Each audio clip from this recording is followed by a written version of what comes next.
Ya está con nosotros nuestro invitado Orlando Alcalá, que fue fiscal superior del Estado Bolívar y con quien yo he venido tratando este tema. Pero les decía que el día de ayer se anunció unas estrategias para la prevención integral y la visibilización de la trata de personas. Y se está coordinando con un equipo multidisciplinario de diversas instituciones. Está el CEIP-CPC, está la Defensoría del Pueblo, está el Cuerpo de Policía Nacional Bolivariana, y es una manera de encontrar una estrategia para la prevención integral y la visibilización de la trata de personas, que fueron los temas revisados por parte de los integrantes del sistema de justicia penal venezolano y en las instalaciones del Ministerio del Poder Popular para las Relaciones Interiores, Justicia y Paz en Caracas. Bueno, allí la estrategia como principal es la prevención para evitar que los venezolanos y venezolanas se conviertan en víctimas de este delito a través de plataformas digitales.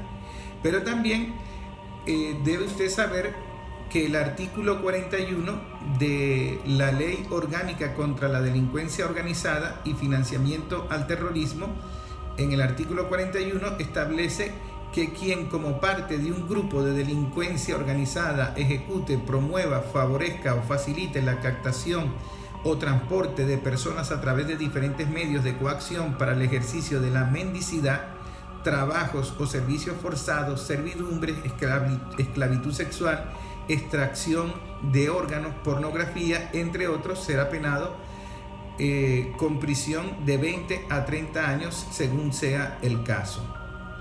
Hay una organización que se llama CEPAS, que lo estábamos comentando, que habló de un incremento de la esclavitud.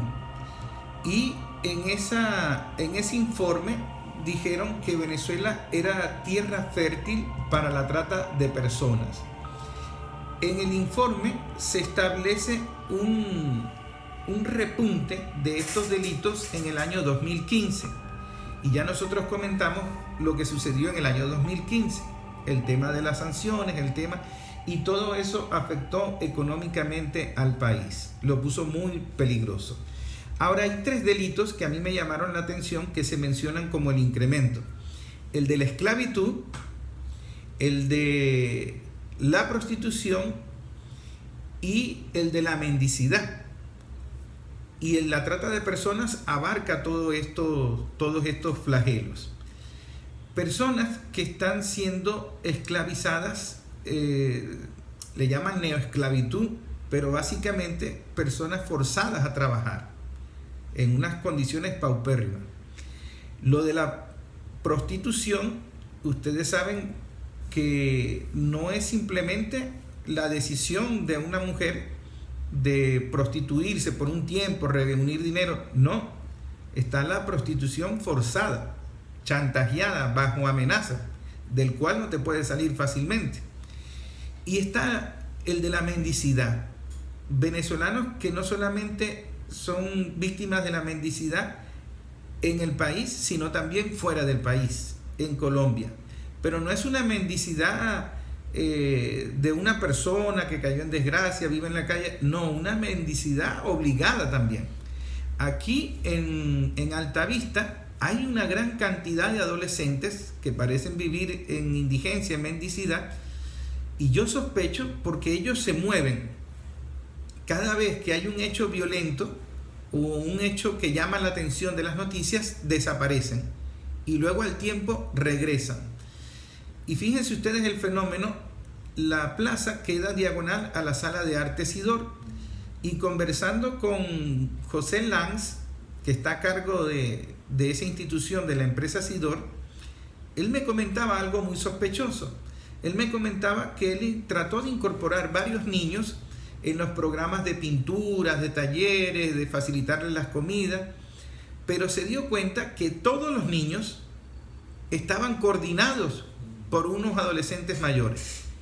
Incluso ninguno de los niños se acercó a tomar la comida que él les había ofrecido para que hicieran el taller por instrucciones de estos adolescentes. Es decir, es una mendicidad allí obligada, coordinada por un grupo superior, que se va de la plaza en el momento en que sucede un hecho en que todo el mundo se pone en contra de ellos y luego regresan a la plaza.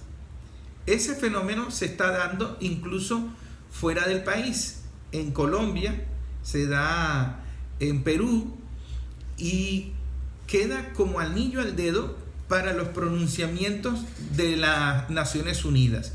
Hay una noticia de Agencia F donde Naciones Unidas critica a Venezuela porque desde el año 2015 le vienen planteando el incremento del flagelo, obviando el tema del 2015 y Donald Trump, las sanciones y todo eso, pero ellos piden a Venezuela un plan.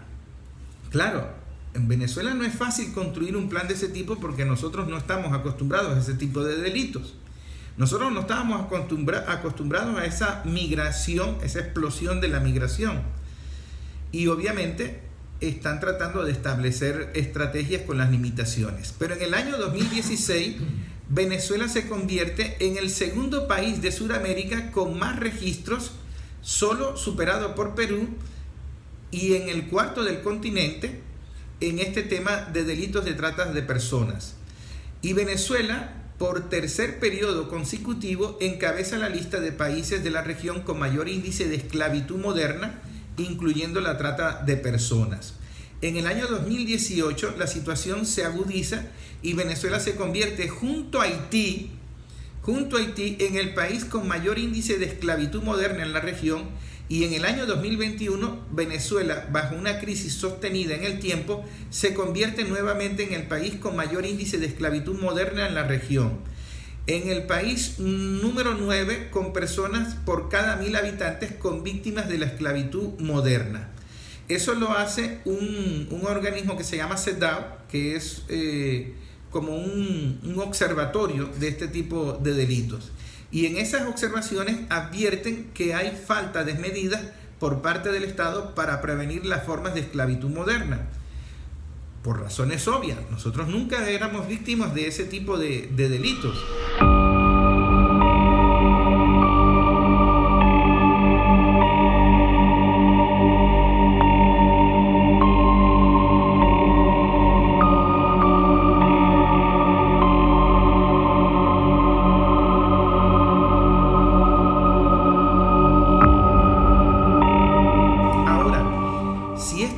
En el 2015, hay que contextualizar qué era lo que estaba sucediendo en Venezuela en el 2015. Y ahora el problema es que para nosotros contrarrestar eso, lo que dijo el presidente de Colombia, Gustavo Petro: si ustedes quieren atenuar o minimizar la migración venezolana, quiten el bloqueo y las sanciones, porque eso es lo que está provocando la migración venezolana. Es lo mismo que está sucediendo en Gaza, lo mismo que sucedió en Haití. Bueno, en Haití no le mataron al presidente, unos mercenarios colombianos y militares colombianos. Estos fenómenos están inducidos y los organismos de derechos humanos no están observando en el contexto, en su totalidad, el problema. Ellos ven el delito como una explosión. Apareció a partir del 2015 una explosión en Venezuela de prostitución, de trata de personas, de esclavitud moderna. ¿Pero por qué en el año 2015? ¿Por qué no sucedió antes?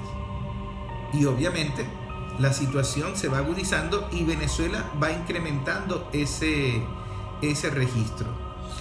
El índice global de esclavitud se estima que para el año 2021 al menos 50 millones de personas vivían en la esclavitud moderna, y esto representa un aumento de 10 millones de personas desde el año 2016. Esto se va a incrementar, porque en Argentina tengan la plena seguridad que se va a dar el mismo fenómeno con estas acciones que está tomando Milei. En Ecuador se debe estar presentando un fenómeno parecido con el tema conflicto del narcotráfico en la toma de prácticamente todo el Ecuador. Es decir, toda América Latina va a tener cifras escandalosas en esta área. Pero de todos los países que yo he mencionado, Venezuela es el único que está sancionado y bloqueado, y se le impide vender su principal producto, que es el petróleo. Ahora, profundicemos un poco estos delitos. ¿Qué es la trata de personas? ¿Qué es esa esclavitud moderna? ¿En qué consiste esa esclavitud? ¿En qué consiste esa mendicidad obligada, inducida, que es una especie de esclavitud moderna? ¿En qué consiste ahora ese nuevo fenómeno de la prostitución, de la pornografía infantil? Todo esto está relacionado incluso con una industria cultural que hipersexualiza a la mujer, la convierte en carne de cañón, en la principal víctima de estas organizaciones delictivas. Buenos días, Orlando, gracias por estar aquí compartiendo un cafecito con noticias. Gracias. Y como tú fuiste el primero que me alertó de este fenómeno, yo quisiera abordar contigo, por lo menos didácticamente, para el venezolano, educarlo en qué son este tipo de delitos, cómo están tipificados, cómo los puede ejemplificar en la cotidianidad. Bueno, muy buenos días a todos nuestros oyentes de Sónica. De verdad, David, gracias por la invitación, gracias por interesarte en el tema, siempre profundizando cosas tan importantes que de una otra manera afectan nuestra sociedad. Y para contextualizar el tema hay que situarnos en muchos aspectos, ¿no? La trata de personas no es nueva, como se le dice ahora, la nueva forma de esclavitud del siglo XXI. Sin embargo, lo preocupante con todas esas cifras que das es precisamente saber que la persona que mayor debe tener cuidado es el tema familiar, porque muchas veces banalizamos. Por lo menos yo tuve la experiencia de estar en Bogotá en el Congreso Internacional Latinoamericano sobre el delito de trata de personas. Estuvo la coordinadora de Naciones Unidas a nivel africano.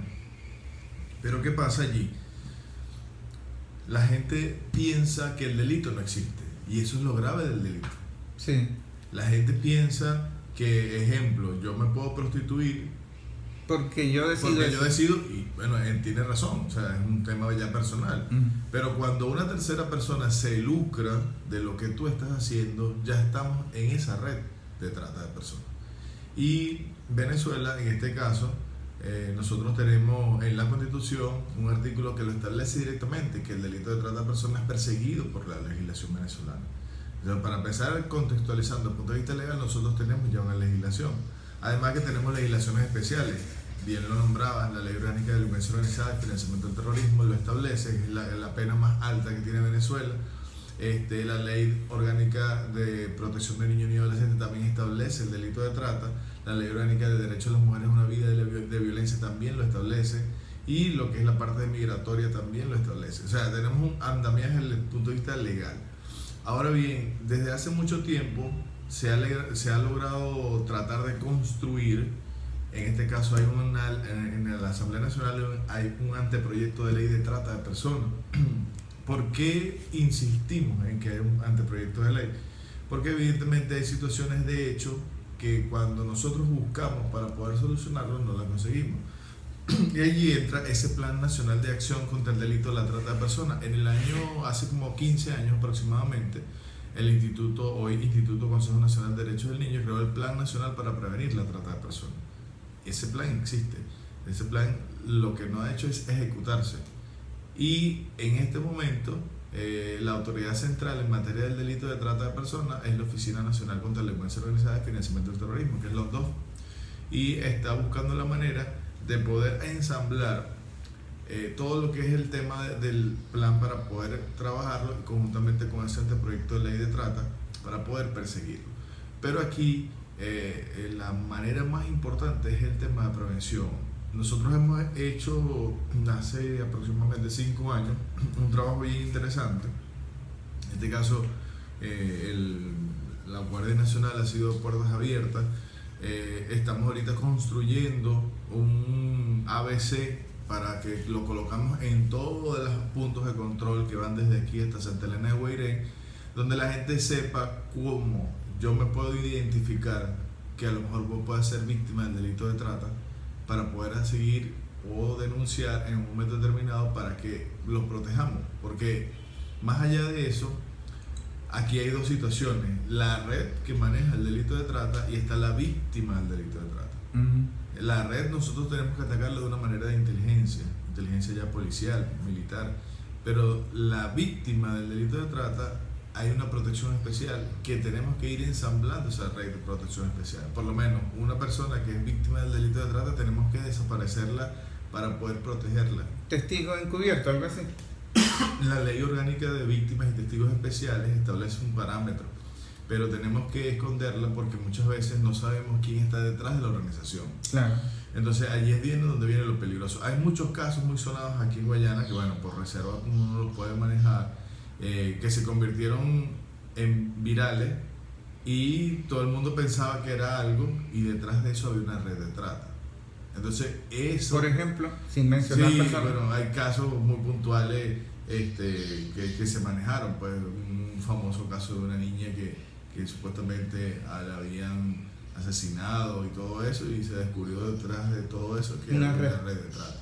Entonces esos son temas muy importantes. Nosotros en el Estado Bolívar somos un estado muy vulnerable. Contextualizando en el estado, tenemos 3 fronteras internacionales. Tenemos al sur, tenemos Brasil, tenemos al oeste con Colombia, tenemos al este con Guyana. Entonces somos una población muy vulnerable y tenemos, más allá de tener controles fronterizos fuertes, tenemos que tener un personal capacitado que pueda detectar eso. Sí, porque la trata de personas en la frontera del Estado Bolívar, yo diría que es más complicada incluso que la frontera del Zulia y Táchira, porque nosotros tenemos minería. Correcto. Y tenemos muchas zonas selváticas. Eso facilita la delincuencia organizada, porque la minería te da financiamiento, o sea, fortalece las organizaciones delictivas. Es correcto. Y lo extenso del territorio y selvático del territorio dificulta incluso atraparlo, capturarlo. Entonces, desaparecer una persona en los municipios del sur es lo más fácil del mundo. Es así. Sí, ¿no? Y una de las cosas que nosotros queremos, hay rutas establecidas que uno ha verificado, que las víctimas te dicen, por lo menos hay muchachas de aquí de San Félix que se van hasta Guyana, en territorio Esequibo, pasan por territorio Esequibo y van a prostituirse, pues. Y cuando pasan para allá, lo peligroso no es eso, lo peligroso es que en este caso la gente de Guyana, la policía guyanesa no les da protección en dado caso que haya algún tipo de denuncia, porque dicen que no son guyanesas y que ellos van a responder solamente por la gente de Guyana. Eso es peligrosísimo. Nosotros tenemos entre Brasil y Venezuela es que tenemos más adelantos de cooperación, de parcerías y cooperación. De hecho, aquí te traje en el 2000, precisamente en el 2014, previo a lo que tú estás hablando del 2015, ya en este momento estaba de ministra un tema que se quería hacer para hacer un comité binacional de fronteras para asuntos de la mujer. Ese comité se constituyó, estaba en ese momento el general Rangel de gobernador y la primera combatiente allí, la señora Nidia, estuvo muy interesada en el tema y se comenzaron a hacer trabajos y producto de eso se hizo un protocolo, un proyecto de protocolo para la atención de víctimas. Y de hecho uno de los elementos que dice el memorándum de entendimiento ya firmado en el año 2010, se decía que teníamos que abrir casas abrigo en los 2 países, tanto en Pacaraima como aquí en Santa Elena, eran los 2, porque somos una ciudad gemela, como nosotros llamamos en Mercosur. Y la idea fundamental era precisamente la protección. Porque ¿qué pasa? Si viene un brasilero, comete un delito en Venezuela, en este caso Santa Elena, y una vez que comete el delito se va otra vez a Brasil. Entonces, ¿qué pasa desde el punto de vista legal? Desde el punto de vista legal, comete un delito, la persona víctima coloca la denuncia en Venezuela. El protocolo es que yo tengo que poner la denuncia, hago una orden de aprehensión, tengo que solicitar a Interpol la alerta roja, tengo que hacer una exequatur en el Tribunal Supremo de Justicia y allí duro un poco de tiempo. Si es complicado dentro del país, imagínate fuera del país. Entonces ve la situación de vulnerabilidad para hacer y perseguir el delito desde el punto de vista de los 2 países. Entonces es allí donde se busca de esta manera, a través de este memorándum de entendimiento, realizar y solucionar este tipo de situaciones. Y tenemos una deuda con ese tema. ¿Por qué? Porque evidentemente la idea que queremos nosotros es buscar perseguir el delito y erradicar el delito. porque más allá de eso nosotros estamos... La diferencia de todos los delitos con el delito de trata es que el delito de trata de personas atenta contra la dignidad humana. No. Y ahí es donde viene lo difícil. Y lo difícil, droga, yo siempre le digo a los funcionarios cuando estamos dándole la charla, ¿cómo tú verificas droga? No, bueno, jefe, es complicado. Ajá, pero ¿cómo lo haces? Dame la práctica. Me llevo un canino con un destornillador, verifico el vehículo, si da positivo, bueno, ahí hacemos el procedimiento. ¿Cuánto puedes durar tú en ese procedimiento? Cónchale, entre 30 o 40 minutos. Ajá. Y un delito de trata de personas, ¿cómo verifica? Bueno, jefe, pregunto, ajá, y si la persona te dice que no, que ella no está siendo prostituida y no te da elementos de convicción, tú no puedes detener a una persona más de 30, 40 minutos en una alcabala para revisarlo y si no hay un delito flagrante, tú no lo puedes dejar detenido, estás violando sus derechos humanos. Entonces ahí empieza, cónchale, jefe, es complicado. Entonces ahí, ¿por qué la mercancía quién es? La mercancía es el ser humano. ¿Cómo tú verificas eso? Ahora, ¿por qué dices tú, o qué fuente, o qué mecanismo te llevan a decir el incremento de prostitución de San Félix hacia Guyana? Sí, validada no está, porque evidentemente son personas que llegan a uno, como saben que uno es experto en el tema. Denuncias. Y hacen denuncias, evidentemente, o no hacen denuncias si no quieren que lo protejan. Mira, está pasando esto. La otra ruta que te iba a comentar es la que viene de Colombia hacia Venezuela, que es una ruta donde son tratados allá por grupos irregulares. Ejemplo, un niño de 14, 15 años, lo captan para que fuese parte de un grupo irregular. Claro. Pero por la misma situación se trasladan a Venezuela y quedan en la zona, como así, en la zona de vulnerabilidad.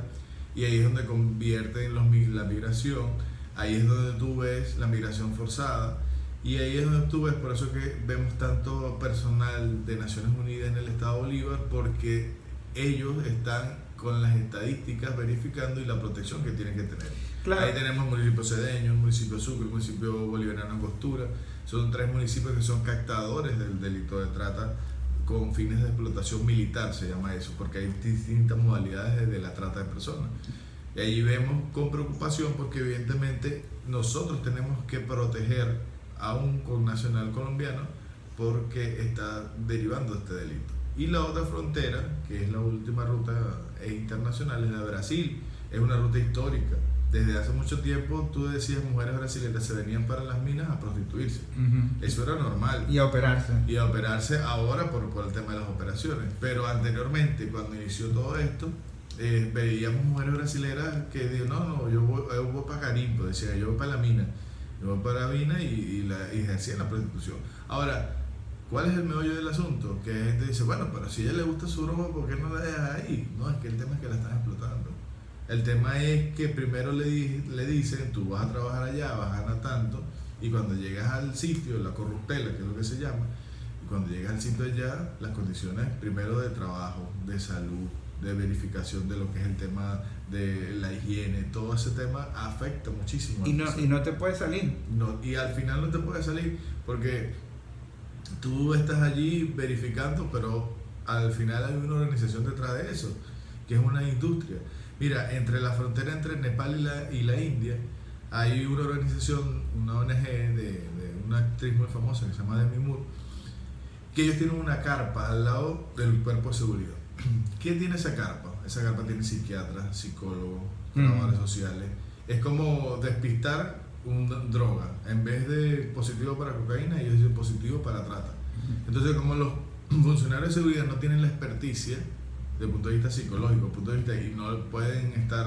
El delito pasa invisible. Entonces ellos, cuando sospechan de algo, lo colocan en la carpa. Y allí hacen una serie de pruebas. Entonces, mira, aquí es positivo para tratar de personas. Uno de los problemas de esa reunión que se dio en el Ministerio de Interior y Justicia es el problema de la invisibilidad.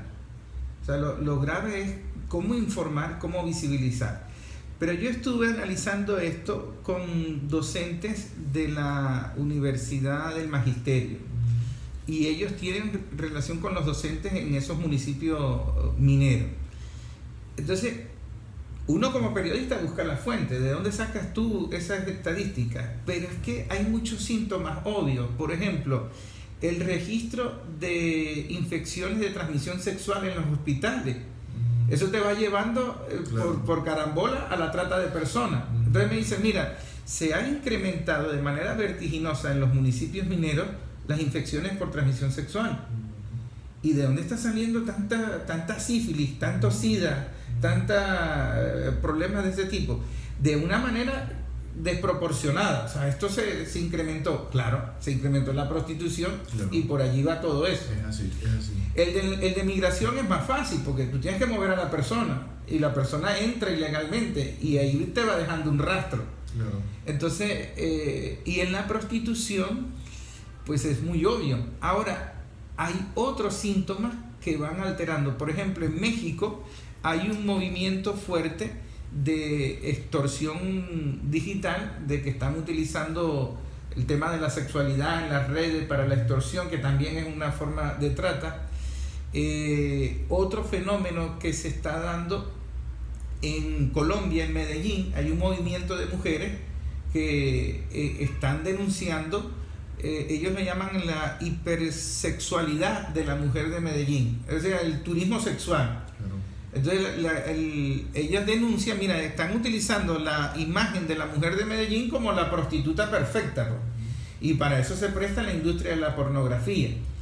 Entonces, eso se comienza a dar en los fenómenos, en terapias con psicólogas, en las que llegan, porque hay otra gran cantidad de personas que ni siquiera llegan. En Colombia, que hay una gran experiencia de movimiento de derechos humanos para la reinserción social por el tema de la guerrilla, ayer investigando estaba escuchando el caso de una enfermera de las FARC. Entonces ella cuenta que a los 7 años le matan al padre delante de ella, lo matan en una masacre que ni siquiera quedó registrada en el sistema judicial colombiano, y les cambia la vida para siempre a ella y a su hermano, que eran los menores.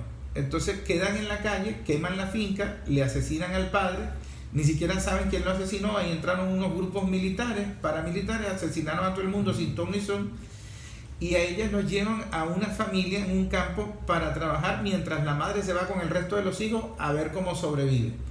Y allí la trata de personas los convierten en esclavos. El hermano de ella se escapa a los 16 años y se mete en la guerrilla, y luego la busca ella y la mete en la guerrilla, y en la guerrilla estudia enfermería, se forma y comienza a trabajar en la guerrilla como enfermera, operando en operativos y eso. Termina capturada, y cuando entra en la reinserción, en los disidentes de la FARC, entra en un programa de atención, de psicólogo, de todo el equipo. Le matan al esposo, porque el esposo se niega a volver a la guerrilla. Los que no quisieron entrar en ese diálogo le matan al esposo, la amenazan a ella y la siguen persiguiendo. Es decir, no te sales del delito así porque tú quieres. Es así. Entonces ella explica cómo para poder sobrevivir, para poder cambiar de vida, se necesita todo un plan y el financiamiento de ese plan, que ella ya sabía trabajar porque era enfermera, pero te tiene una prostituta que no estudió nada, que la prostituyeron desde menor de edad. ¿Qué va a aprender? O sea, tienes que formarla, tienes que atenderla psicológicamente, tienes que reeducarla, tienes que enseñarla a trabajar. Tienes que cambiarle el nombre. Cambiarle el nombre. Es todo un proceso de financiamiento que yo estoy seguro que el Estado no está preparado para eso. Entonces, y de pronto que se te disparan las cifras de la noche a la mañana por la situación país del bloqueo, de las sanciones, te lo hace más complicado. Ahora, lo que yo veo problemático en el tema comunicacional es cómo visibilizar, porque la gente no relaciona los videitos estos de TikTok, de mujeres mostrándose, ellos lo ven como que hay una mujer sensual. La pornografía no lo relacionan con eso. Otro fenómeno que parecen más superficial, incluso el mensaje cultural del reggaetón no lo relacionan con eso, y la delincuencia organizada se nutre de todo eso. Entonces, visibilizar eso es un esfuerzo educativo enorme. El tema de las infecciones de transmisión sexual se controla a través de la educación. Y entonces hay un plan de Naciones Unidas de la educación de la sexualidad integral, que fue atacado por el diputado de Copey, que se puso a hacer videos que era ideología de género, que estaban enseñando a los niños a masturbarse, que estaban enseñando a los niños que era normal ser transexual, lo cual es mentira. Es una irresponsabilidad de este diputado que se puso a hacer campaña con eso, enfermó un poco de mujeres locas que andan con una obsesión con eso, cuando el tema del plan de Naciones Unidas estaba dirigido a las infecciones sexuales, a la embarazo a temprana edad, ese tipo de problemas que se están atendiendo y que están relacionados con la trata. Pero ¿qué sucede? ¿Cómo tú envías a educar en las minas? O sea, tienes que tener un financiamiento. Por eso yo decía, un plan acelerado del Esequibo no pasa por el concreto, construir una casa, o sea, pasa por ese tema de complejidad cultural, exacto. Porque ahí es donde vamos a tener esos delitos. Y ni hablar del sicariato político que hay allí con el tema de las minas. Ahora, tú me dices que existe un plan y el Ministerio de Interior y Justicia está anunciando unas estrategias, pero el plan no se conoce. No hay como una campaña de alerta, a pesar de que el fiscal Tarek William Saada sí estuvo muy fuerte denunciando en las redes pornografía infantil, se atacó duro, incluso el maltrato de animales, también con fines comerciales. Entonces, ¿cómo colaborar para que la ciudadanía entre en conciencia de que este fenómeno existe, de que está incrementándose, de que Venezuela está en estadísticas peligrosísimas a nivel mundial, a la par con Haití, que Haití está mucho peor que nosotros, pero estamos igual en Haití en ese tipo de delitos? Y entonces, ¿cuál es la mejor manera de llegarle, de educar a la gente? Claro, allí hay varios aspectos importantes. Todo lo que es el tema del incremento ha sido a nivel mundial. O sea, imagínate que... Claro, imagínate Gaza, en Siria, Ucrania, todo eso debe estar igual. Imagínate que la trata estaba a nivel mundial de tercer delito más importante desde el punto de vista de delincuencia organizada. Hace aproximadamente 5 años subió al segundo y se parece que va a subir al primero, porque la droga tú la vendes, creas la adicción y ya tú tienes la necesidad de manejarte de esa manera. La trata, ejemplo, me piden una niña de 5 años para un tema sexual, la vendes, una vez que la vendes, esa persona sacia sus deseos, pero la regresa a la organización y la revenden, ¿sabes? Claro. Porque él quería era algo muy específico de esa niña. O sea, tan cruel es el delito de trata que imagínate, en eso estamos contextualizados. Y lo otro es, tú hablabas muy bien algo bien interesante, las formas de captación, porque las formas de captación ya las tenemos, ya sabemos cuáles son, pero se han incrementado algunas nuevas, como lo que llaman el sexting. Si, ejemplo, a mí me dicen, mira, dame una foto, yo te hago cambio, te voy a dar $20, ya hay una forma de captación. No es la foto en sí como tal, claro, sino es la captación de ese muchacho o esa muchacha, porque la gente piensa que nada más la trata de personas está para las muchachas. No, está bien para los hombres. Sí, para los hombres. Entonces, y a veces es hasta más complicado porque el hombre sí calla el tema. Sí cae el tema por machismo, por a lo mejor yo no me voy a meter en ese rollo, para mí es más fácil, a lo mejor no me van a descubrir, ¿sabes? La mujer es, entre comillas, más vulnerable. ¿Por qué? Porque hay situaciones evidentemente de dignidad, de tema de amor propio, todas esas cosas se manejan así. Entonces, cuando tenemos esa captación tan complicada, el tema de cómo buscar la solución es un tema de prevención. Y es un tema de quitarse la venda y decir, mira, tenemos este problema. Una mamá que le llegue un hijo y decirle, no, me regalaron este celular, y la mamá no sepa de dónde viene eso, que nos está escuchando en este momento, que está en el liceo y el chamito llegó con un teléfono nuevo, ¿de dónde salió? Y ahí hay dos cosas. Una, o hay explotación, porque ya está metido en el mundo, o lo captan para otros tipos de cosas, para ser captadores ellos, porque a lo mejor el muchacho es bonitico, se viste bien, entonces me capta una de las víctimas en el liceo. Entonces pasa mucho en el liceo, en la captación, porque normalmente ¿quién es la mayor vulnerable allí? El muchacho es entre 15 y 23 años, que es el grupo etario más importante que tiene el delito para poder la captación, porque es lo que más se vende, pues, ¿sabes? Desde el punto de vista comercial.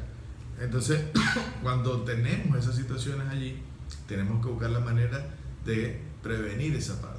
Entonces, ¿qué pasa ahorita? Tú bien lo decías, bueno, ahorita se está hablando de un tema de sexualidad, de verificación, porque ya nosotros tenemos que entender que estamos en otro siglo.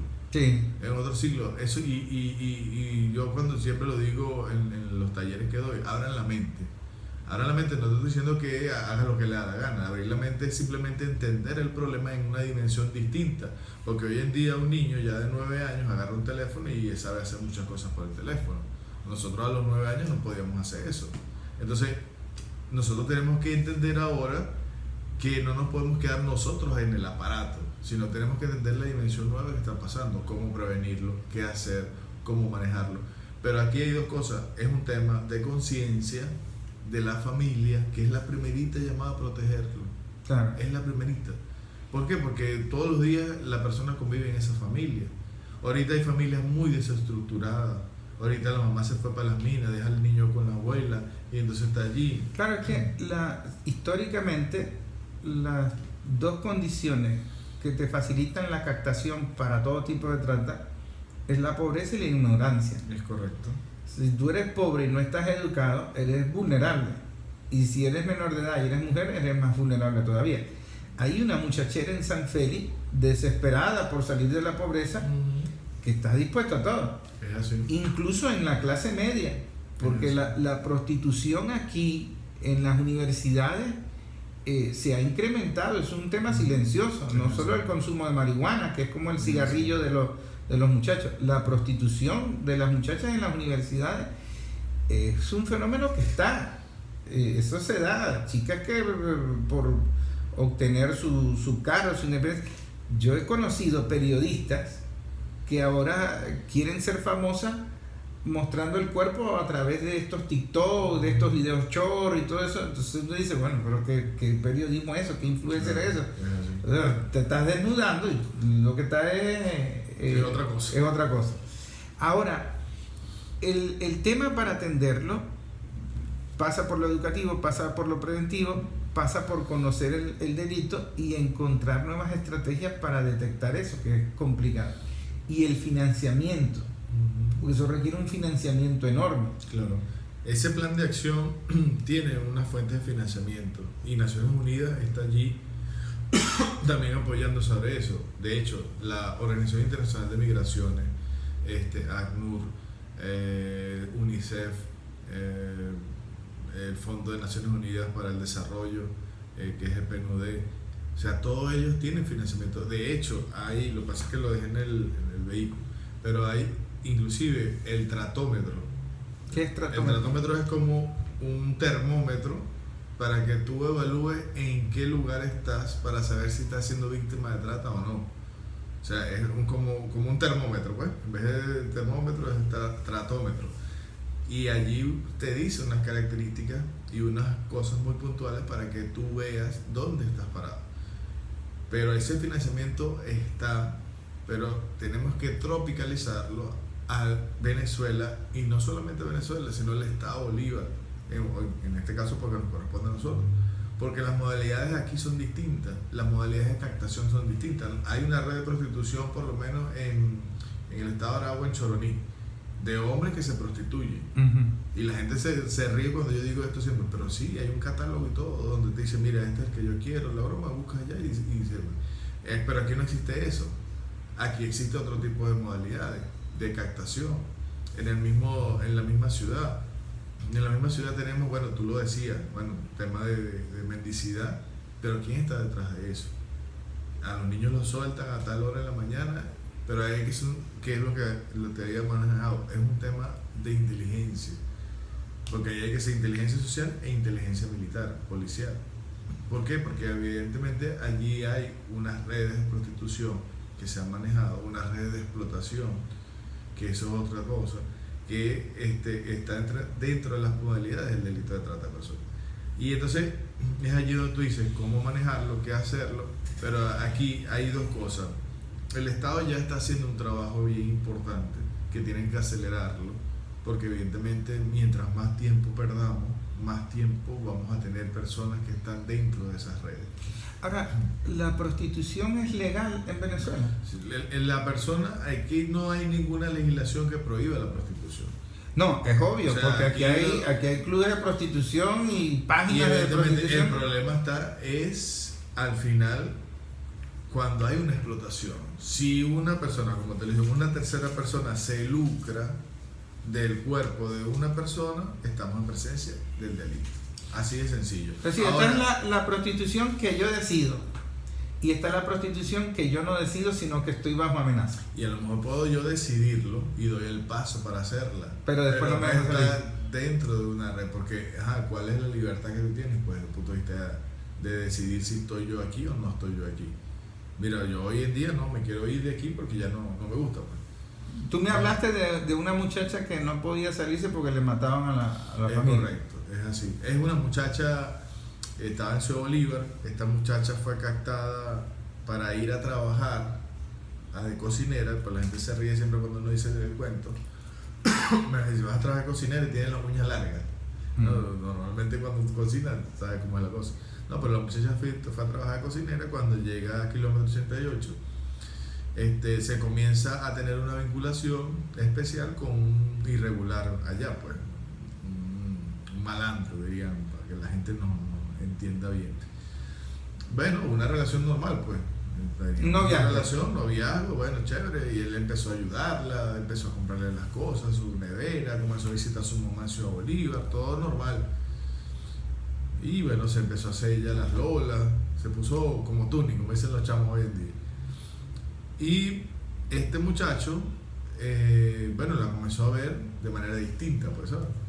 Llega otra muchacha a la vida de ellos, una tercera, y esta tercera, comienza un triángulo amoroso. Esta otra muchacha, primera, le dice a él, bueno, mira, yo no puedo seguir en una relación donde seamos tres, pues, porque se supone que tú y yo estábamos juntos.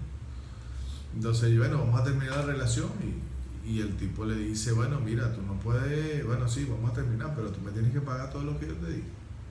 Pero sí, si estamos en una relación, ¿cómo tú me vas a estar cobrando eso? Si se supone que estamos en una relación. Bueno, tú me tienes que pagar, porque si no, tú sabes lo que te puede pasar.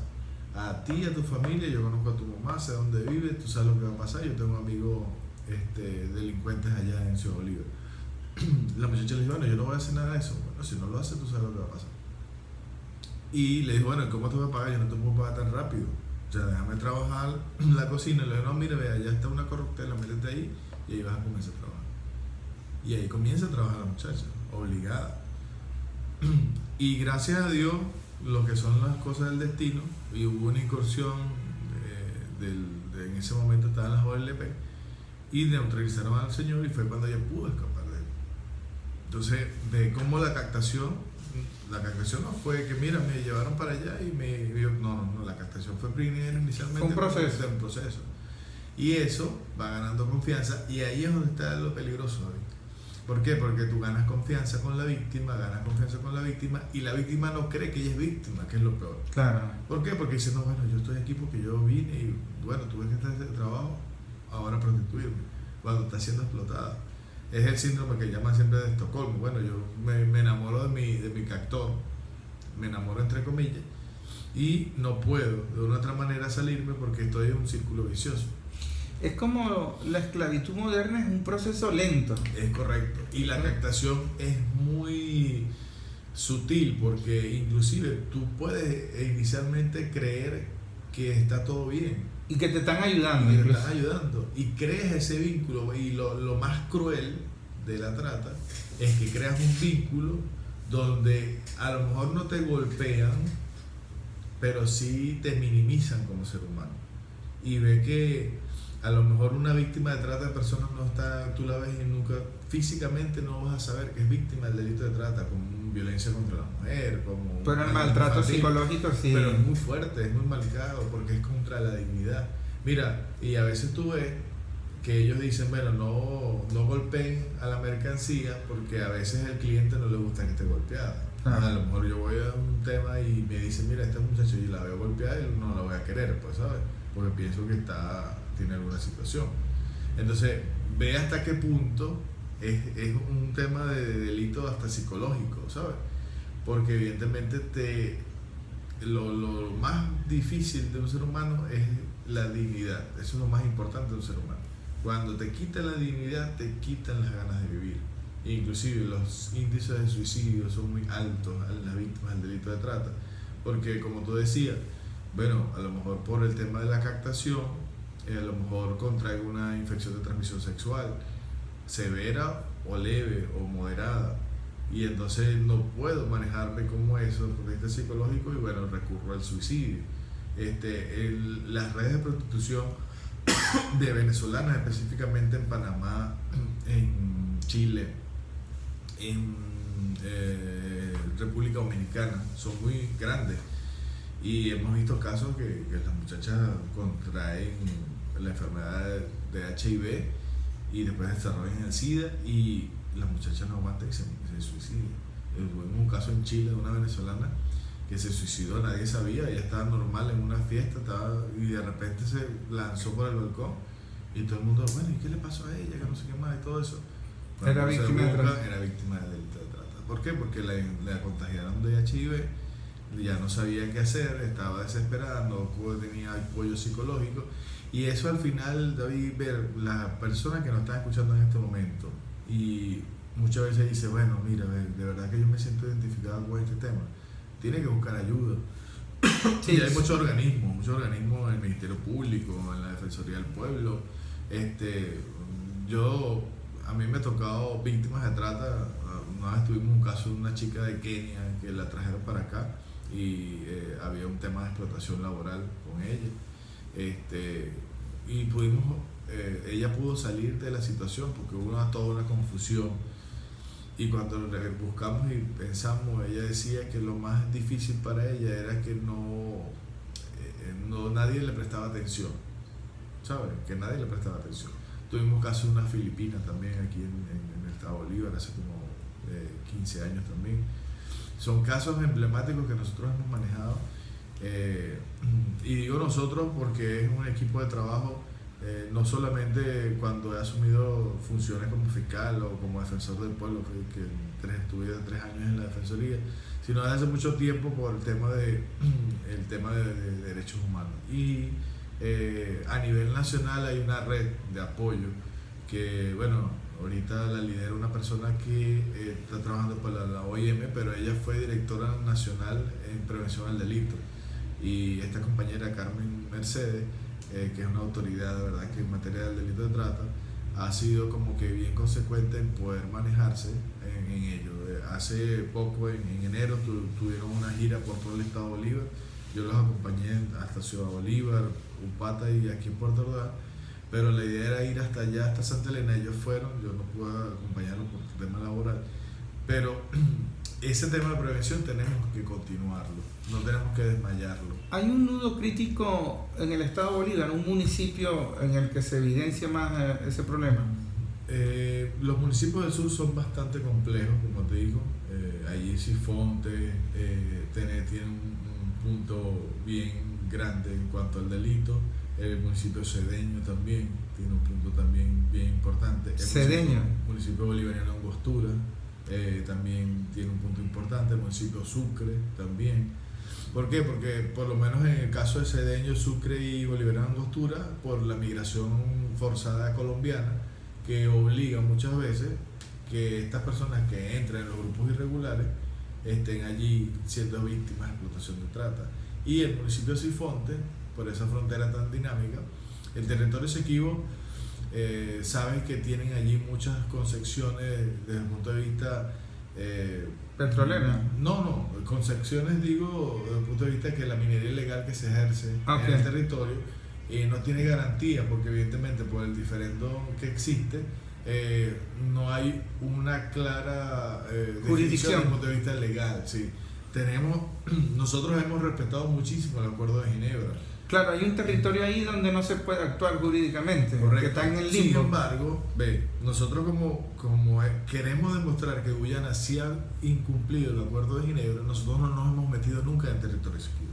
Claro. A diferencia de Guyana. Guyana sí tiene dentro del territorio Esequibo, tiene Personal. policía, Sí. tiene personal, gente que con registro civil que presenta todo lo que nazca en territorio Esequibo lo presenta. ¿Sabes? Esos tres elementos nada más incumplen el Acuerdo de Ginebra.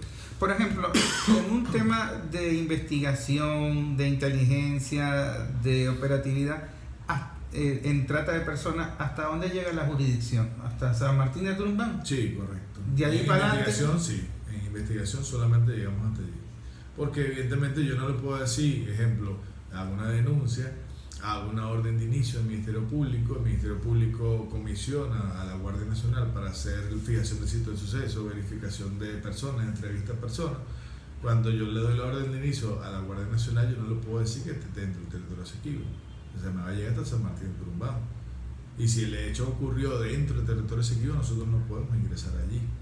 ¿Sabes? Como Estado, nosotros no lo podemos hacer. Y no hay manera de cooperar con el otro país. Allí es donde tenemos que buscar ese mecanismo, porque estamos hablando de un tema de derechos humanos, para sentarnos con el gobierno de Guyana, como lo tenemos con Brasil, para hacer un memorando de entendimiento. Nosotros creamos entre Brasil y Venezuela el Comité Binacional para Asuntos de la Mujer, en especial temas vulnerables, temas del delito de trata, maltrato infantil, abuso sexual, eso lo creamos. Nosotros podemos crear lo mismo con Colombia, podemos crear lo mismo con Guyana.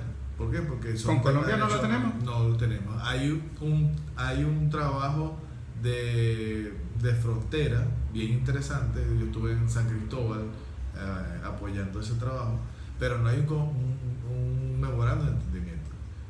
Tú sabes que Colombia ha pasado por varios gobiernos adversos, pues, claro. Y ha sido bien complicado. Bueno, hoy en día está Petro.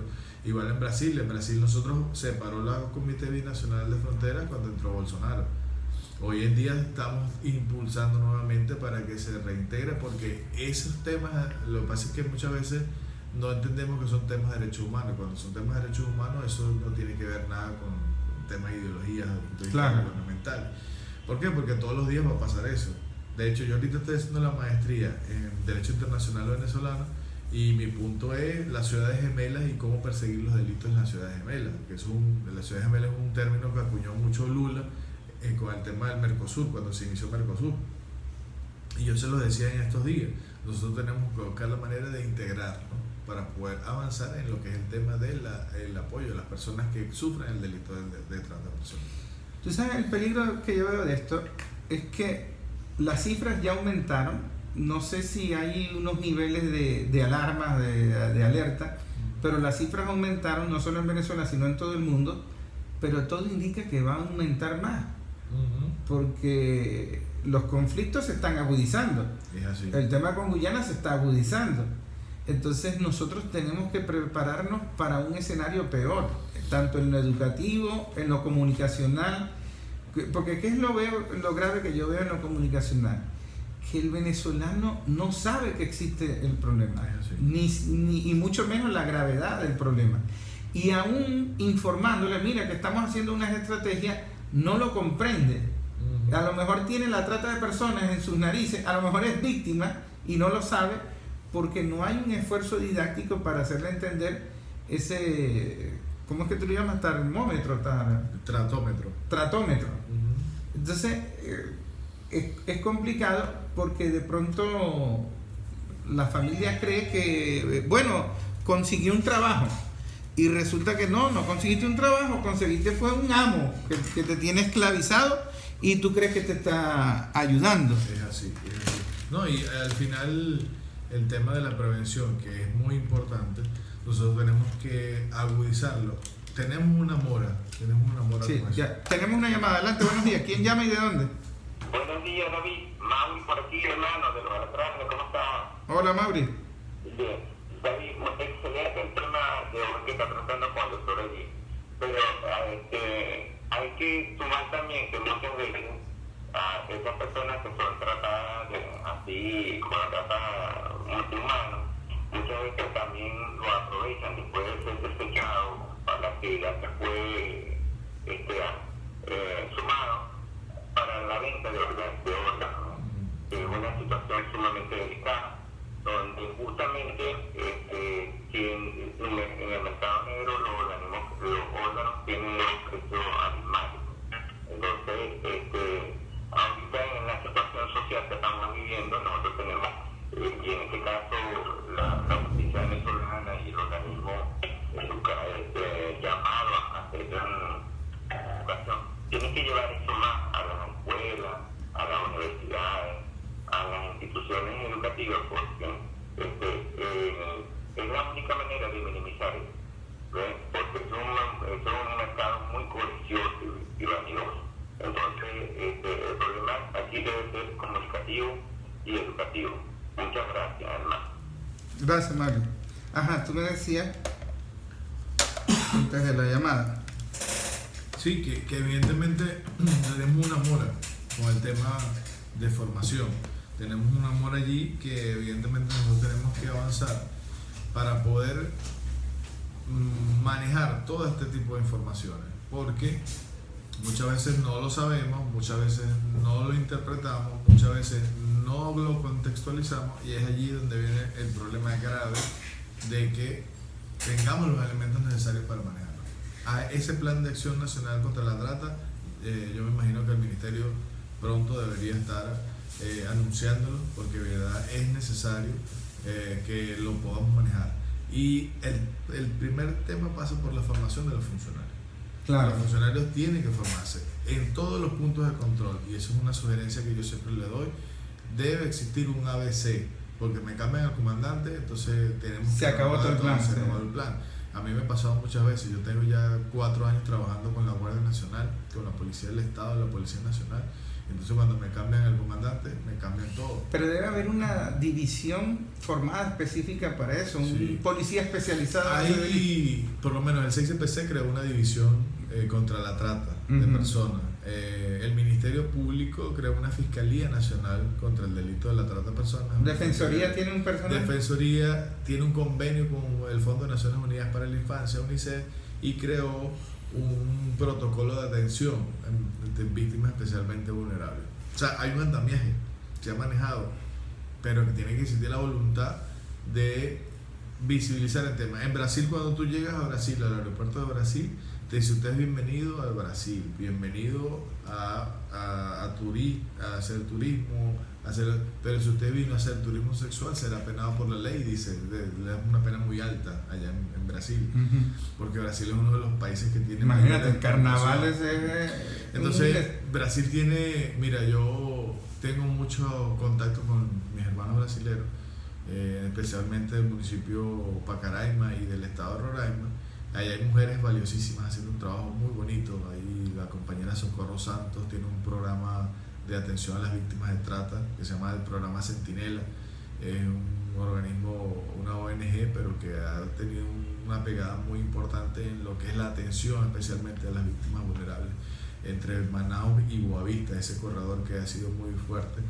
Y bueno, allí tenemos esa ganancia, pero tenemos que unir esfuerzos para eso. Tenemos que unir esfuerzos. Yo te felicito y te doy las gracias por abrir comunicacionalmente el tema. Sé que es un tema, no es un tema usual, y detrás de esto hay muchas situaciones de vulnerabilidad, pero sí es bien importante que nosotros lo visibilicemos para poder nosotros avanzar en el tema de la protección a esos seres humanos que nos están escuchando en este momento, que están siendo víctimas del delito de trata, que a lo mejor ya lo saben por las características que hemos dicho en el programa, pero que busque ayuda. Ahí está el Ministerio Público, ahí está la Unidad de Atención a la Víctima que los puede ayudar. Entonces, si se sienten que son vulnerables en eso, vayan hasta allá. Tiene una fiscalía, que es la Fiscalía 16, que es la Fiscalía de Derecho de Protección a la Mujer. Hay una Dirección Nacional de Familia a nivel del Ministerio Público que los puede ayudar en eso. Si hay alguien interesado te puede contactar. Claro, le doy mi número telefónico si quieren orientación o quieren que evidentemente podamos darle. Yo doy un taller de trata, yo pongo una película primero. Ahorita hay una película muy famosa que se llama Voces de Libertad. Y esa película precisamente sale a la luz pública por problemas del delito de trata que se puede convertir en el delito número 1 a nivel mundial, y por eso yo estaba haciendo un llamado. Pero si necesitan que demos talleres, formación, nosotros siempre buscamos la manera de hacerlo. Ayer precisamente me llamaron de Canaima, las muchachas allá de las comunidades indígenas, que nos piden que dé formación en materia de violencia contra la mujer y lo que es el tema de trata de personas, y evidentemente la idea es que nosotros podamos hacer una prevención. El teléfono mío es 0414-856-7336. Se lo repito, 0414-856-7336. Estamos completamente a la orden para que nos den todas las indicaciones de si necesitan que los apoyemos en el tema de formación, y seguir avanzando en esa parte de apoyo para que se visibilice el tema como tal. Por aquí me están escribiendo la doctora Morela Beira, me dice: buen y bendecido día, ese tipo de programas se debiese dar uno semanal. Está excelente el programa de hoy. La minería ilegal es dada gracias a la campaña que se da de esa bota yanqui para la destrucción de la Amazonia, y allí viene el desorden social. Feliz inicio de semana. ¿Ella quién es? La doctora Morela Beira fue directora regional del Ministerio de la Mujer. Hoy en día está en el Ministerio Público, ahí en la Fiscalía Municipal en San Félix. Okay. Sí, allí ella está muy pendiente de ese tema allí como tal. Debería acompañarnos en un programa. Sí, vamos a... Mañana tenemos un programa especial con docentes. Ojalá esta amiga tuya pudiese participar, porque también detectamos el incremento de infecciones de transmisión sexual en los mismos municipios donde se ha incrementado la trata de personas. Y entonces yo preguntaba, pero ¿por qué ustedes argumentan eso? ¿De dónde están sacando las estadísticas? Y me dice: estadísticas así como tal no hay, pero los reportes de los hospitales, porque claro, te da un indicador de que algo está pasando, de que algo está cambiando. Orlando, muy agradecido. Seguramente vamos a hacer otro programa, claro que sí, porque esto se está extendiendo. Yo te voy a contactar para esos talleres. Seguramente muchas personas me van a pedir el enlace contigo, y en la radio podemos hacer muchas cosas didácticas. Yo hice varias radionovelas donde yo trataba el tema, y ahora que yo caigo en cuenta de que en el argumento de la radionovela que yo hice, María y el Bachaquero, había trata de personas. El muchacho quedó inserto en una ficción, ¿no? Yo lo que hice fue una mamadera de gallo, pero estaba la trata de personas, porque el bachaquero terminó involucrado con paramilitares, con toda una red. El suegro estaba metido en el negocio y quedó en una esclavitud moderna. Claro. Y uno no lo detecta porque no conoce el delito tipificado. Lo ve normal. Mm. Hay una canción de Giordano Di Marzo, no recuerdo el título, pero dice: y lloró. Es el día, no, pero eso es un tema de trata. Estamos hablando de los años 80, cuando Giordano Di Marzo era uno de los exponentes allí. Muchos de los temas de Giordano estaban relacionados con la prostitución. Sí, entonces... Perla Negra, correcto, sí, ese se llama. Manantial de Corazón también. Manantial de Corazón. El tipo como que andaba por su... Entonces allí donde tú ves que, bueno, no es un problema nuevo, es un problema, pero se ha incrementado. Claro, lo que tú dices es cierto.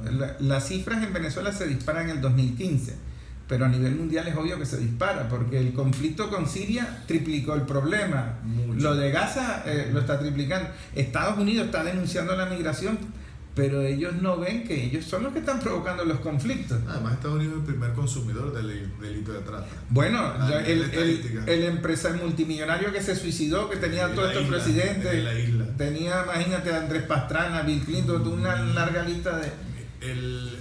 Y Anteriormente el país que exportaba mayor mercancía se dice que era Rusia y Ucrania, porque las mujeres son muy, muy hermosas desde el punto de vista de cara y todo muy, muy bonito. Pero hoy en día ya se diversificó el mercado, por decirlo así. El prototipo, el estereotipo. Sí, entonces vean que pasa por desde mujeres, personas afrodescendientes, hasta hombres de diferentes modalidades, y eso ha manejado toda la situación. Gracias, Orlando. No a la orden. Les prometo que vamos a profundizar este tema, porque el tema del Esequibo pasa también por la trata de personas y un corredor no solo de narcotráfico, sino también un corredor de trata de personas. El tema de las infecciones sexuales, que pasa por lo educativo, pasa por el problema comunicacional. Son temas que se ventilan poco en los medios de comunicación, tanto tradicionales como los digitales. Y al contrario, en los digitales se promueve la trata de personas. Esa muchachera, esa niñería que ustedes ven mostrándose en tanga, mostrándose que son más sensuales, es un tema culturalmente que cultiva la trata de personas, lo facilita. Pero otro día lo abordaremos con mayor profundidad porque son temas complejos. Tratamos de hacer didácticos para que ustedes entiendan un problema que está agravándose en Venezuela. David Medina, espero que les haya gustado este cafecito con noticias. Gracias al amigo Orlando Alcalá. Mañana tenemos una segunda parte tratando este tema y vamos a tratar de abordarlo como un foro radial con invitados especiales. Y para eso estamos haciendo las gestiones de llegar a la fiscalía y de tocar otras personalidades. Sería bueno contactar a tu amiga para que nos acompañe en ese foro radial. Seguro que sí. Bueno, gracias por la atención. Sigan disfrutando.